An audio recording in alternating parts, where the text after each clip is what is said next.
any member wish to offer an amendment? Senator Paul.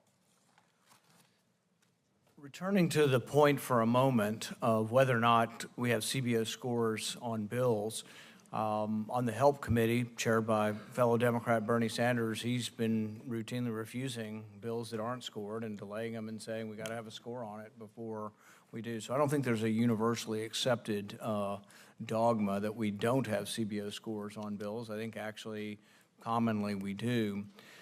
The other way that you can try to fix some of this problem, or at least consider that it is a problem, and basically by voting on all of these without any amendments and voting against amendments, you're just, I guess, putting forward the belief that the debt doesn't matter.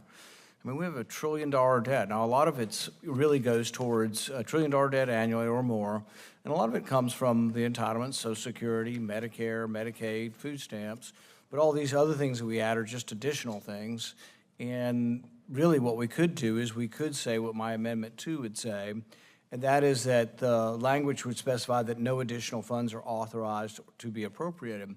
If we were to say that, and we have said that previously in legislation, what would happen is the gargantuan budget of the Department of Homeland Security wouldn't be reduced. You would just take money from somewhere in the budget to spend on these new things you want to do. And it would have a way of self-correcting or adding fiscal sanity to this, because you wouldn't just give these unfunded mandates and say spend whatever it takes, and then all of a sudden they have to increase their appropriation. Every time you add new mandates, you could say, well, maybe there's something going on that they're doing that they shouldn't be done. It should be a discussion. When you look at any area of government, you find duplication.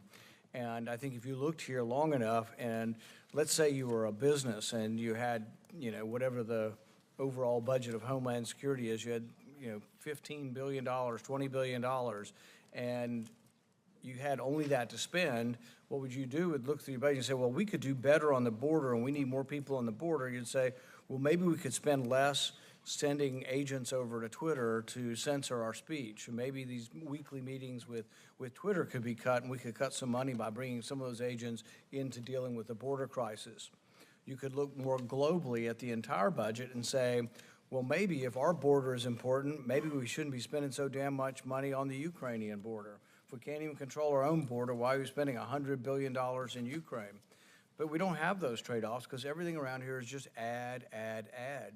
So it isn't always specifically so much what's in these bills, it's what's not in these bills. There's no fiscal constraint in these bills.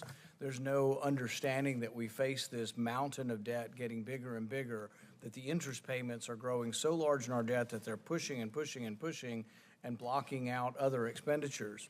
So my amendment would say basically, very simply, wouldn't affect the bill at all. It would just say that no additional funds are authorized to be appropriated. You'd have to find them within the overall budget of DHS, and I'd request a recorded vote on it.